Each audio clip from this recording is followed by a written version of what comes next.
Okay, and we're back. This time we're going to be reviewing the Houndmaster for the Darkest Dungeon.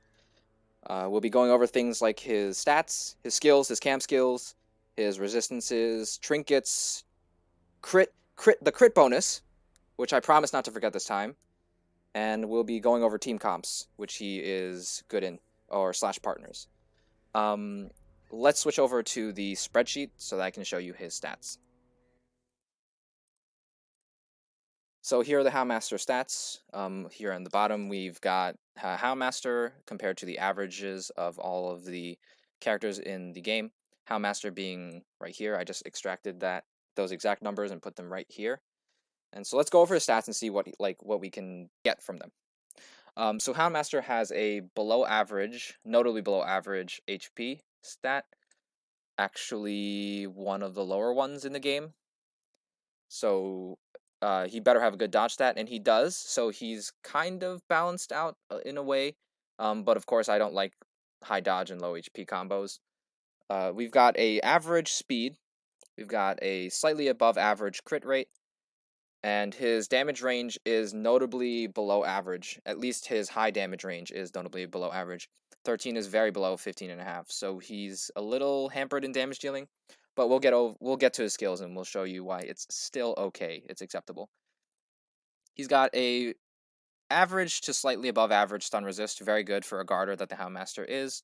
He's got average blight resist, average disease resist, average move resist. Notably one of the higher bleed resists in the game, yeah. And he's got regular average debuff resist and a very above average trap disarm. The second highest in the game, tied with I believe tied with 2 other people, and just losing to the Grave Robber, who always trap disarms. He almost always trap disarms as well. He's like 90% most of the time. When you actually do the disarming, and he has a 2/2 movement, so that's pretty good. Allows the Houndmaster to move back from position 1 into position 3, and that's his most optimal position, one of the 3 or 4 positions. So in conclusion, he's not very durable. But it's at least passable because he has good dot resists, and he's got a okay-ish damage spread here. But I like in terms of these are 3 offensive stats, and they're like passable. So that's what we're looking for when we go to skills, which is right now. Let's switch back. Before we go over any of the Houndmaster skills, I want to also mention that whenever you take a Houndmaster into the dungeon, any dungeon at all, you get given in your inventory. You are given 2 dog biscuits, and what the dog biscuits do is they provide a damage buff and an accuracy buff to the Houndmaster. Specifically, they give a 50% damage buff to the Houndmaster and a 15 accuracy buff for 3 rounds. So we have to take that into account before we look at his skills. The fact that we can get 6 rounds of plus 50% damage and plus 15 accuracy off the Houndmaster. So keep that in mind as we go through these skills. He can become a damage dealer if you want, because plus 50% damage on a below average damage range is still insane. Just thinking about it right off, we can do some math real quick. That brings his damage range like from 7 to 11, and 13 to 20. So he gets a damage range for 6 turns in the game. You get a damage range of 11 to 20, which is very above average. That is the same damage range as I believe the Abomination, which is the second highest damage dealer in the game. And so do keep that in mind. When you need the Houndmaster to be a damage dealer, he can perform for you. But let's go over each of his skills, starting with Hound's Rush. This is a skill that can be launched from positions 2, 3, and 4, and can hit any position on the opponent's team. We've got an accuracy of 105, one of the lower ones in the game, and this is where the doggy treats would come in handy to bring it up to 120, which is the highest in the game, bar none, in terms of damage dealing skills. A crit mod of 9%, so that would mean the overall crit of this move is 17%. That's critting once every 6-ish times we use this move. That's very good. That's a very good crit rate. And while we're talking about crit, I have to remind myself to talk about his crit bonus right after this. The bleed chance on this is 140%, which is good, and it bleeds for 2/3. That's a good bleed, considering he already does an okay acceptable amount of damage. Bleeding for 2 more brings his acceptable damage from 7 to 13 to 9 to 15, which is above average, and that's good because you can at least become above average if you apply this bleed. If you don't apply this bleed, you're below average though. So that's my problem with this skill. You end up having to apply the bleed in order to get above average. It also gets a plus 35% damage versus beast bonus. That's very good. Beast is actually a very common enemy type. It's all over the Weald. It's all over the Warrens. It's all over the late game content. A lot of Darkest Dungeons will have a lot of beast type enemies that you can take advantage of that bonus versus beast tag versus. This is a very, very good move overall. It also has a plus 100 damage versus marked enemies. But I'm not a big fan of marks, so we're just going to skip that portion of it. It is a good skill overall. I like this skill. Definitely run it. Honestly, just the sheer fact that it can hit any rank on the opponent's team is very, very powerful in itself. So, and it has a no negative damage mod. That's very, very important. His crit bonus is plus 20% bleed chance. Very, very weak crit bonus in my opinion, because if we apply the I said if we apply the bleed, he gets above average damage, but he's not a bleed champion. Like, he's kind of more utility oriented because you only get good damage out of him for 6 turns, and so like he's not a bleed champion because he has to do other things. He has other moves that he wants to be using more often than Hound's Rush sometimes. So having that crit bonus be a part of his like character, I'm not very excited about. Let's move on to his next skill though, which is Hound's Harry. This is a skill that can be launched from any of your ranks and can hit any of the opponent's ranks. Actually, no, it's an AoE hit. It hits all of the opponent's ranks at the same time. It has an accuracy of 105, below average again, and a negative damage mod of 75, which is a very heavy negative damage mod, but it doesn't really matter because the Houndmaster's base damage isn't that great anyway. And a negative 1% crit mod. And it bleeds for 3/3 on all of the opponent's enemies. It also has a bleed chance of 150%, which is very strange because most other dot chances in the game are 140%, while this is 150. So you can kind of assume that this will almost always like apply the bleeds. So this move, it might look really nice, but it has the standard problem with all AoEs in that like you don't want to be dealing piddly amounts of damage to multiple characters on the enemy's team. You want to focus enemies down so that you take less actions. If you're able to kill one character on like one enemy, it's a lot stronger than like wounding 4 of them, because you take less actions and you have to heal through less, and you take less stress overall because there's less chances for them to crit you. So this is not a good move. I do not recommend running this. There is one specific encounter in the game that I really recommend running this for, and that's the Flesh. This move specifically, because of the Flesh's mechanics, it hard counters the Flesh. But other than that, don't run this. Let's move on to his next skill, which is Target Whistle. This is the Houndmaster's Mark skill, and it's launchable from any of your ranks and hits any of the opponent's ranks. It's got an accuracy of 120, which is notably above average for a non-damaging move. It's got a damage mod of negative 100. Yeah, sure. Why is that even here? Like it doesn't do damage, right? So it's got it marks the target and debuffs the target for 30% of their protection at 170% base, which is, for some reason, the Houndmaster just has a lot of very big numbers in terms of percent application chances. 170 is a lot higher than the standard 140. So you can assume that the debuff portion of this will always land. It will always apply. And that is very powerful, actually. I actually like this skill a lot because minus 30 protection is a lot of protection. It'll probably rip off all of the protection of most enemies in the game. Very powerful skill, actually. I would actually, if you could try to if you wanted to make a case for this move, I would say yeah, sure, maybe.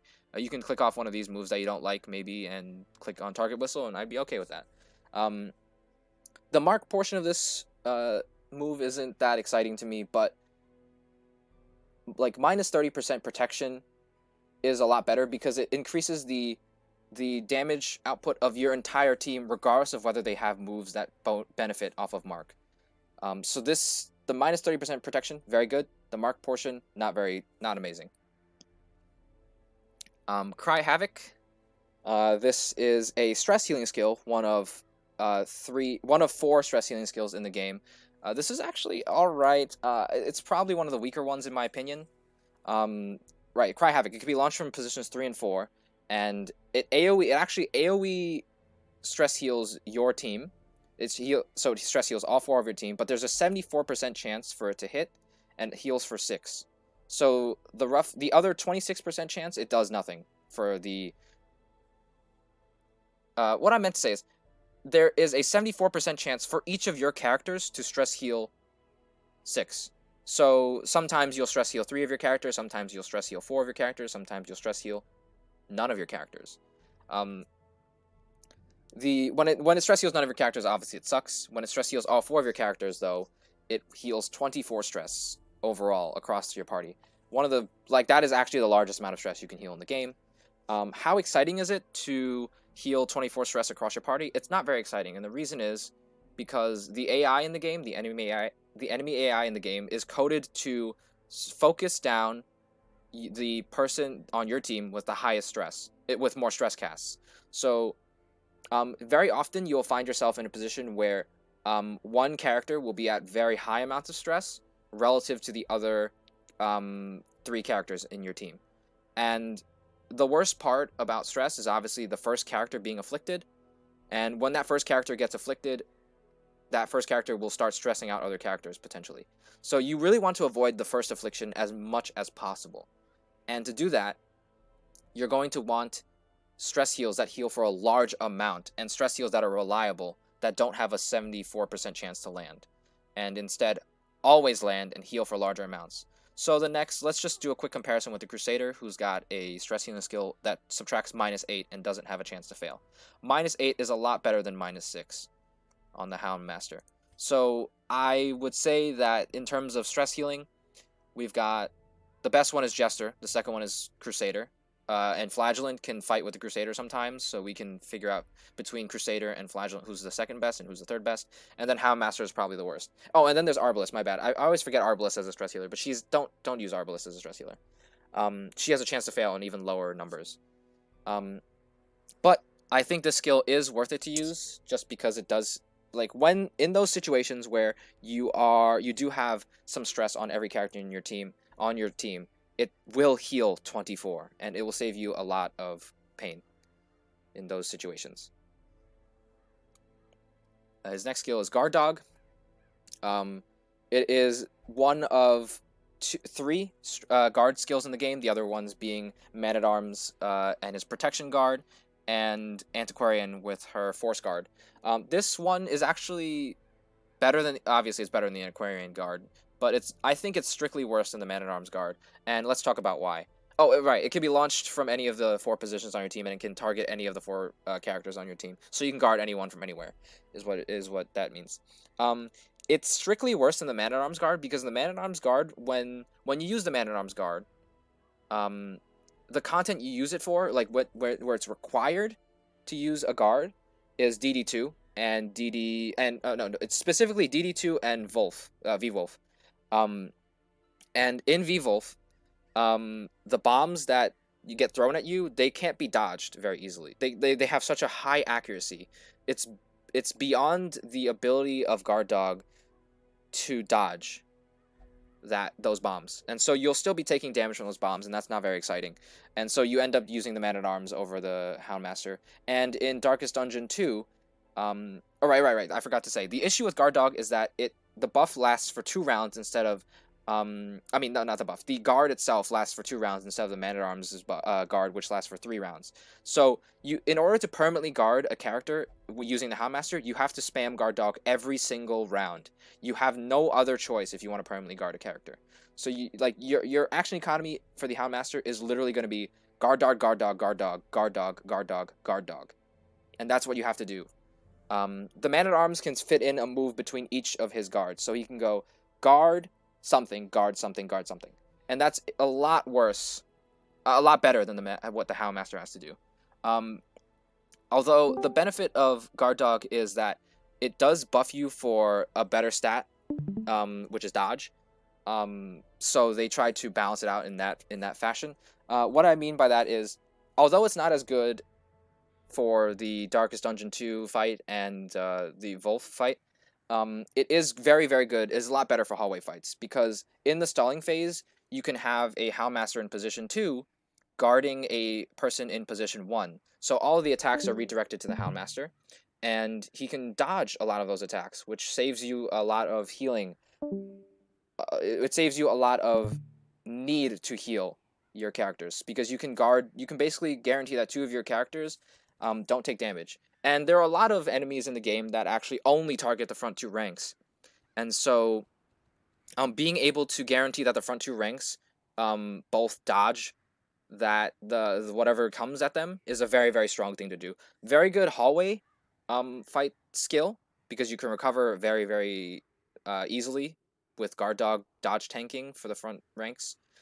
And not very good for boss fights is what I would have to say about the skill. Lick Wounds is a self-healing skill for the Houndmaster, launchable in positions 2, 3, and 4.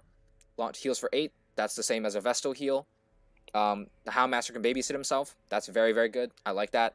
The less medical attention I need to give to the Houndmaster, the more medical attention I can give to other characters in the game. Good skill. I would say just run this. Blackjack is his last skill. It's launchable from positions 1 and 2, and it hits positions 1, 2, and 3. You can see this is a stun skill, and so as with all stun skills, being able to hit position 3 is a lot stronger than being able to hit only positions 1 and 2, because you can disable a stress caster. So it also has an accuracy of 115, very good. One of the highest. That's the highest in the game for a stun. Damage mod of negative 65%. Pretty heavy damage mod, but the Houndmaster's not a damage dealer, so I'm okay with that. It has a stun chance of 9%, which means...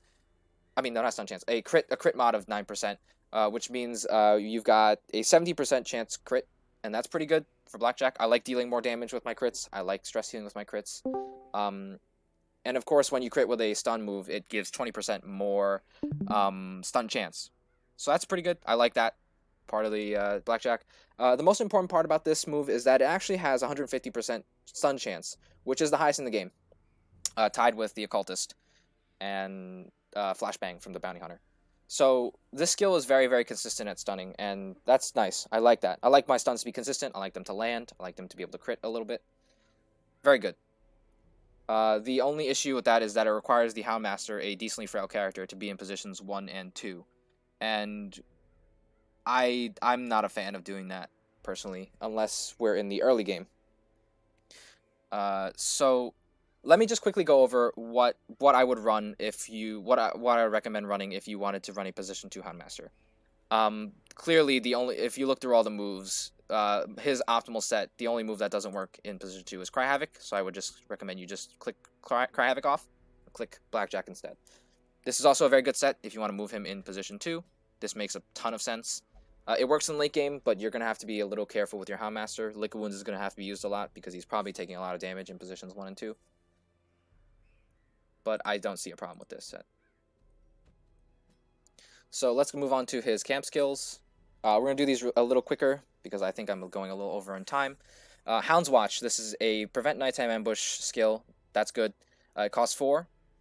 The standard amount prevent nighttime ambush costs. And it gives monster surprise chance, and your party surprise is decreased. That's very good. I like surprising monsters. I don't like being surprised. Good skill. If you want to prevent nighttime ambush, this is probably one of the stronger ones. This is the same one as the Highwayman one, I believe, and they're both very, very usable.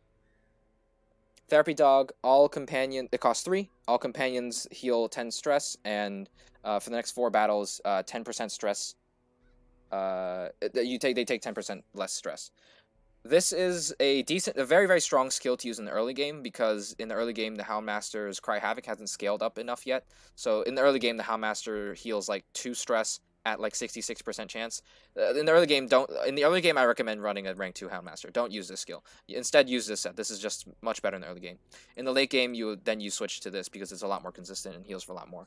But using that parallel, I would say Therapy Dog is very powerful in the early game because you can't really control stress in the early game with the Houndmaster yet. But in the late game, I would say it's a little extraneous because you are already healing crazy amounts of stress with Cry Havoc. So use it in the early game, but you shouldn't be using points on the Therapy Dog in the late game. Similarly with Man's Best Friend, I would say stress healing skills, camp skills for the Houndmaster aren't like that amazing just because you are controlling stress in late game. But in the early game, this skill is actually very, very powerful. It's basically the same as Encourage, which costs 2 and heals for 15. Man's Best Friend costs 2 and heals for 20. So it is strictly better than Encourage, which is already one of the better camp skills in the game. And so I have to say Man's Best Friend it's a very strong skill. Not bad. Very good way to control stress. Release the Hound is his last camp skill, time cost of 4, and I always hate when they say self only. It just means plus 30% scout chance for the next 4 battles. So scouting chance is one of the strongest things to buff in the game. I like being able to buff it. But the issue with this one compared to the other 2 in the game, which is the Grave Robber one and the Bounty Hunter one, is that the Grave Robber one costs 2 and the Bounty Hunter one costs 3.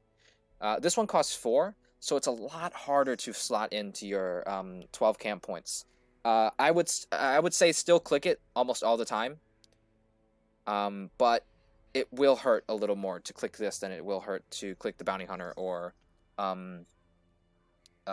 Grave Robber one. It does more than them, obviously. The Bounty Hunter one does 25 and the Grave Robber one does 20. So it is trading off that skill point. I mean that time cost point for some more bang for your buck.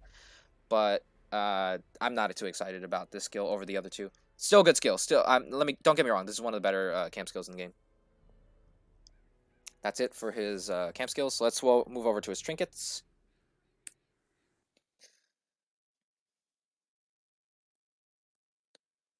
So here we've got the Houndmaster's trinkets. His uncommon trinket of note is actually very, very good. So we should talk about that as well. Cudgel Weight. The uncommon trinket for the Houndmaster gives 25% extra stun skill chance. That is a huge amount of stun skill chance, and it costs a Houndmaster 1 speed. That is a very, very good early game trinket. I would say just pick it up if you can. It's uncommon, so it should be very easy to find. 25% stun skill chance is very strong for an early game Houndmaster that's running Blackjack still. So I would really recommend that. The issue with this the issue with this in the late game is that it subtracts 1 speed off of a Houndmaster who is aiming to stun. And slower stunners, the Houndmaster having 7 speed, the average speed of 7, getting any slower is running the risk of underspeeding and going after a lot of stress casters in the game. So it gives you this painful decision of whether you want to get more stun chance so that you can keep up with the higher stun resists of the opponents in the late game, or going after stress casters and not being able to stun them. So it ends up falling off really hard in the late game because I don't want to subtract that 1 speed off of my Houndmaster who is trying to be a stunner. It falls off very heavily, but it is very usable in the early game when you still don't care too much, and they don't stress cast you for that much in the early game, so you can kind of shake it off a bit. Very good trinket, though, in the early game. I would recommend picking this up. But let's go on to his rare, which is Protective Collar. It gives 12 dodge and subtracts 15% damage. So the 12 dodge portion of this is actually a very, very big number, and the 15% damage portion of this doesn't really matter too much because, as you recall, we have to, if we want to permanently guard somebody with our dodge tanking, we have to cast the dodge guard every single turn. So we're really only using this trinket when we're dodge tanking, or like specifically like locking ourselves into dodge tanking for a fight. So of course we could do that for Darkest Dungeon 2. I would recommend this for Darkest Dungeon 2, but I will have to say though that there are better trinkets for dodge in the regular trinket pool, which is camouflage cloak at 15 dodge if torch is above 75. This section doesn't matter. You're always torching above 75 if you're doing the Darkest Dungeon 2 fight. There is a stun resist decrease portion to this, which does hurt a little bit for Darkest Dungeon 2. But if you're going to be dodge tanking the entire time, you're probably going to dodge the move that stuns you. So this portion doesn't really matter as much when you use it on the Houndmaster instead. I would take the 3 extra dodge on the Camel Cloak over the Protective Collar.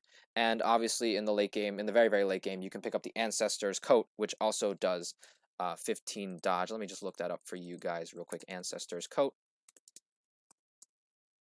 Ancestor's Coat. Right here, 15 dodge for 10 stress. This is very worth it. Much more worth it over the Protective Collar. So the Protective Collar is okay, but it falls into the category of being the 3rd best trinket for what you want to do. And sadly, there's only 2 trinket slots, so it never really sees play. It is powerful, though. The Houndmaster's very rare trinket gives him plus 20% damage, plus 30% bleed skill chance, minus 50% healing skills, of which the only one is Lick Wounds on the Houndmaster. But he also, on top of that, received minus 20% healing received. If you are running this trinket, I really do not recommend you run Lick Wounds on your bar at all. It's not worth it. It heals for so much less that it's really not worth the action that you're taking to do so. Definitely would rather click stun in that case, or a damaging move, because you're buffing the Houndmaster a decent amount. 20% is no joke, and you're buffing the bleed chance as well, so that means you're more consistently getting off the bleed, which means Houndmaster starts to become a very respectable damage dealer with this trinket. This is not a bad trinket for the Houndmaster. I would say this is one of the more playable, very rare trinkets. But I do think that as you go into late game, where Houndmaster becomes more of a stress healer, and he becomes more of a guarder in the late game, that this trinket doesn't really fit those roles really well. So overall, I think this trinket is very, very strong in the early game. I would definitely do a boss to pick it up in order to jump my early game power level a little bit. But I do recommend you start trying to find alternative trinkets to the Houndmaster, for the Houndmaster in the late game. Well, notable alternatives for the Houndmaster include, and what I usually run is dot resists. So that would be like Fortifying Garlic, or Blood Charm, or one of those resists for him to make him a little tankier, so that he can do more of a front line sometimes, like a position 2. You can also run the Ancestor's Map on him. He tends to be able to hold that with ease since he doesn't really need other trinkets. You can run the Stun Amulet on a Houndmaster in position 2 in the late game instead of the Cudgel Weight. The Stun Amulet is a 10% buff to stun skill chance only, but it also gives a stun resist to the Houndmaster, which is very, very important as a guarder. So he does, what I'm saying is, the Cudgel Weight is a lot worse than the Stun Amulet in the late game, because you just want to be guarding more often. And so being stunned and also not having that 1 speed penalty is a very important thing. And I would trade 15% stun skill chance for that. Stun Amulet is very good for the Houndmaster, and there's really nothing else you need to trinket him for. So you can trinket him for damage, but I would recommend not moving away from Spike Collar and probably going more into Dismiss's Head, Ancestor's Candle, or a Crescendo Box. One of those 3. So the Houndmaster, we're doing team comps now, and the Houndmaster, as I said, is very flexible. You can go into position 2 if you want in the late game. You can go into position 3 and position 4. So it's really a matter of what do you want to use around him, and we'll just build a real quick team comp just to show you. But he can really fit into a lot of team comps since he is a Omni range champion. An Omni range hero with Hound's Rush. You can really do whatever you want. Slot him anywhere as long as he has access to Hound's Rush. That's very good. So never run him in position 1 is what I'm saying. It's a very good move. This is probably his best move on the set, on his entire options. So if we run the Houndmaster in rank 3, we're gonna need stunners because he can't stun. So we're gonna need either the Occultist or the Bounty Hunter as rank 1 and 2 stunners. Let's work with the Bounty Hunter for now. Well, we also do need a healer, so we can either consider a Vestal or the Occultist, but you can see already we have 2 Mark members, so we can smack on the Occultist for even slightly more Mark synergy. And then we've got a healer that needs an off healer, but not really because the Houndmaster can handle that. He can babysit himself, so the occultist can have more action economy. So then, what do we need here? We need, well, why not slot the last Mark member as well as an off healer? This is this is going back to the Mark core. I just actually built the Mark team again, even though I don't like the Mark comp mechanic that much. It's okay. Like it just kind of builds itself a lot because occultist plus arbalist is a very good combination, and bounty hunter is just a good stunner, and so like it builds itself very easily. Oh, whoops, let's not throw away the Houndmaster. Let's build another team real quick. This time trying really hard not to get into the Mark comp idea. Let's try Houndmaster. Then what do we need? We need stunners, right? So we need stunners, and we probably want another damage dealer because he's not that good of a damage dealer. Stunner plus damage dealer. Hellions right here. Then what do we need? We need a healer, so we can either... Now, see, the Houndmaster is very, very good because he allows you to pick between Occultist being a frontline healer and Vestal being a backline healer. So let's try and move away from the Occultist idea and let's try the Vestal this time. So we got a Vestal here, and now if you even wanted to run a position 3 character, you could by moving the Houndmaster up, or if you wanted to run a position 2 character, you can by moving the Houndmaster back. But what's this team missing? This team's not really missing much. It's got stuns, it's got damage, it's got... So, okay, we can say it's missing a little bit of damage. So, what do we want? We can pick the best damage dealer in the game. We can pick the Highwayman. The Highwayman, of course, doesn't want to be here, because when he riposts forward, he'll push the Hellion back, so she can't Iron Swine. She can't use her best move, Iron Swan. So you end up wanting to put the Houndmaster in 2 and the Highwayman in 3, so he can ripost forward. And maybe the Houndmaster is able to outspeed the Highwayman, get a stun off, then be pushed back. And that's pretty nice. Or you can just go all in and just just trinket the Highwayman for more speed, and so he always goes first, and just put Cry Havoc on him instead. On the Houndmaster instead. Yeah, so now we get to the conclusion. What rank do I give the Houndmaster? So the Houndmaster, let's go over all his stuff. He's got questionable durability, not that amazing, but definitely passable.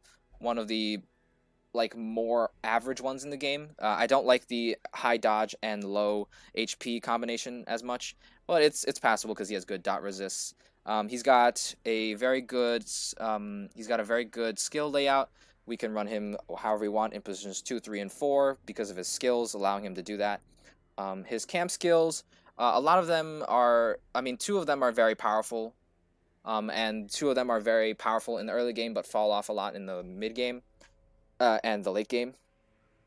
His stress heal, specifically, his stress healing stuff doesn't work as much in the late game just because Cry Havoc is so good in the late game compared to actually using camp points on those skills.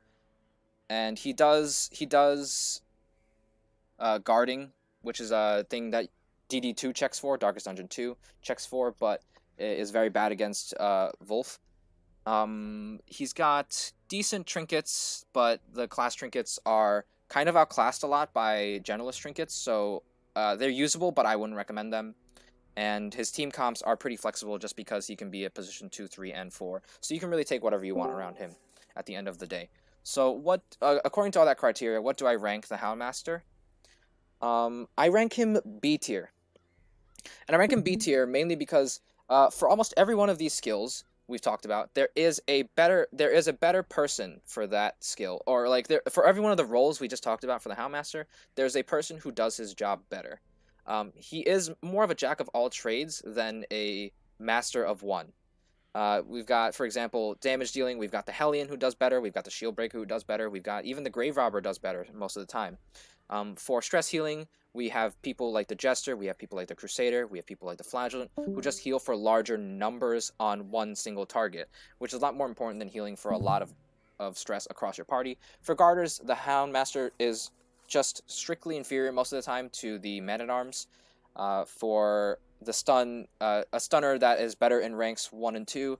There are 2 of them, actually, the Bounty Hunter and the Occultist, who do his job better. So overall, he's just kind of a more mediocre character compared to other characters, but he does do all of these jobs together in one package. So that's the strongest part about the Houndmaster. So I do have to give him B for that. That's the Houndmaster review. Thank you for watching.